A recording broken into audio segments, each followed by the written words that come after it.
What's going on, boys? In today's video, I'm going to be showing you the 5 best hitting tips to do before you head into ranked seasons.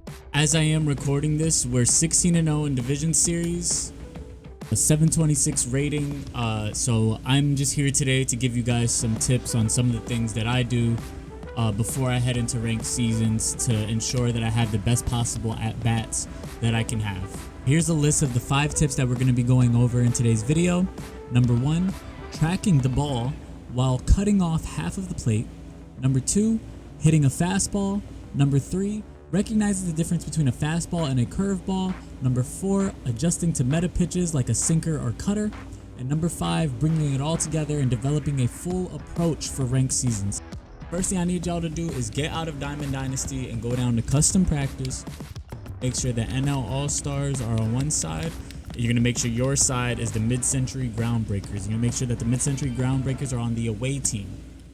Now, I just want to remind you that these are going to be tips that can be used for anyone that's brand new to the game, or if you haven't played ranked seasons in a while and you just want to warm up before you go ahead and play for the day. Just to run through the hitting settings, I use strike zone high. A lot of people use strike zone or strike zone 2. I think it's a preference thing. I prefer strike zone high.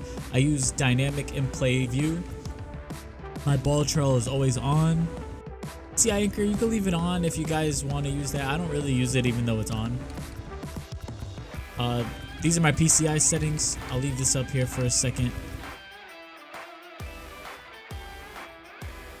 Hey man, if you feel like these tips help you at all, leave a thumbs up, drop a sub for me. Alright, so now that we're in custom practice, you got to make sure that you got DeGrom on the mound, because the first thing that we're going to look at is his fastball, and you can either use Lou Gehrig or Mickey Mantle, whichever one you feel more comfortable with. We're only using the fastball right now, and these are the zones that I'm setting up so that I can talk about my approach at the plate. So I want to talk a little bit about our first tip, talking about tracking the ball and cutting off half of the plate, right? My approach in ranked seasons is basically to make the pitcher think that pitching me inside is the best way to beat me. The way that I do that is by looking for literally everything to be outside.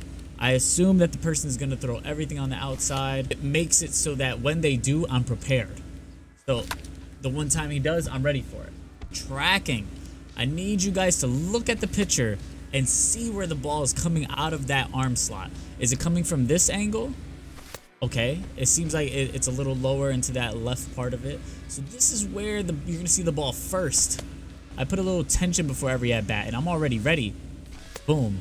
So if I have to move to the inside, I'm ready for that. Tracking is gonna work out on any difficulty.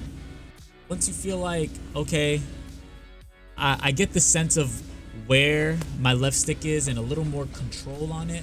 Mind you guys, I do not use control freaks anymore. I stopped using them. For some reason, I felt like I was getting just under the ball, just over the ball, so I stopped using control freaks, and now I'm back with the regular Xbox controller or analog, and I feel like I have more control than ever.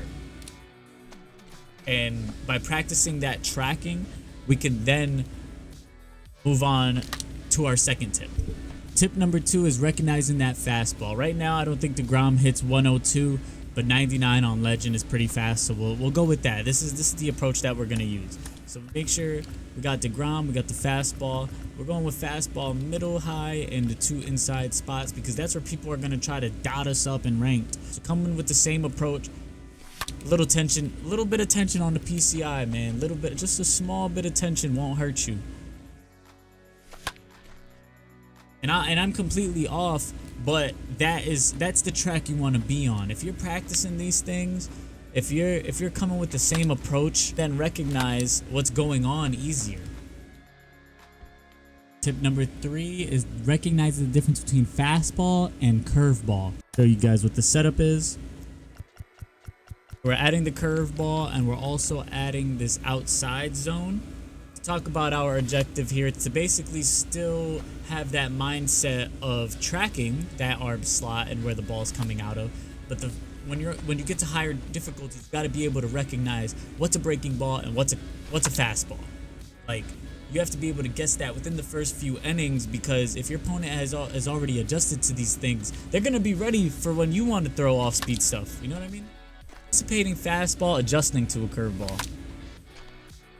Get to that pitch on the inside, a little late. Could be better, but more practice to get me there. Right mindset. And right when he throws me the curveball, I'm ready for that bend. I recognize it early and I smack it towards second base. That's the approach that you want to get used to, that you want to practice, so that when you get into those real situations in rank, it comes off as second nature. Now the next step might arguably be the most important step when it comes to ranked season and when it comes to the higher levels of difficulty in ranked seasons, and that is the cutter and the sinker, your meta pitches. We're going to use Corbin Burns. We're only going to use a cutter and a sinker, and we're going to kind of go with that same DeGrom method with these four on the inside, okay? Sinker and cutter. The reason why these are your meta pitches is because they just move so weird, man. Like, let's just be real. That sinker is just an absolute menace to society. People are usually throwing these pitches one after another in ranks, so you know what I mean? I thought sinker there, but he went cutter. That's usually what happens to me in ranked. Just getting in here and seeing the way that these pitches bend, like seeing that sinker right there, and maybe even not even swinging and just tracking it, and just track it and just see what the pitch looks like, because in ranked you do not want to be waiting 6-7 innings in a game on Hall of Fame legend, try and like finally find what these pitchers are throwing you, and you're finally seeing the ball well. You want to go into ranked seasons like, I'm seeing the ball great right now. There's no way anyone pitches to me with confidence because I'm ready for everything. All right, boys, it's the moment of truth. Step number 5 is where we bring it all together and we just face the CPU on legend. This is how we're setting it up. We're setting it up with all the pitches available. We want to see the bend, break, everything. We want to see it, outlier, whatever he got. We want to see it. And we're cutting out those 2 parts of the zone because we want it to kind of be a little concentrated to what we were just doing. All right, boys, moment of truth. All right, cutter outside. We're a little early on it. Another cutter. Okay, Corbin, relax. Sinker, we're not bad tracking. A little late on the cutter. Early, then late. We sit back on the curve, but just miss it. But the timing right now is great. Oh yeah, he tries to throw that cutter outside, and we send it to the moon. Now Dodger Stadium is butt.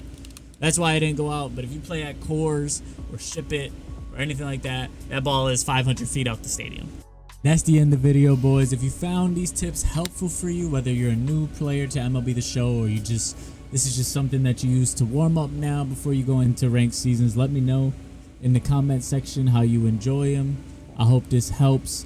I'm now going to refer to this video whenever anyone needs my hitting tips. If you did find these tips helpful, leave a thumbs up. Drop down a sub, and I'll see y'all in the next one. Peace.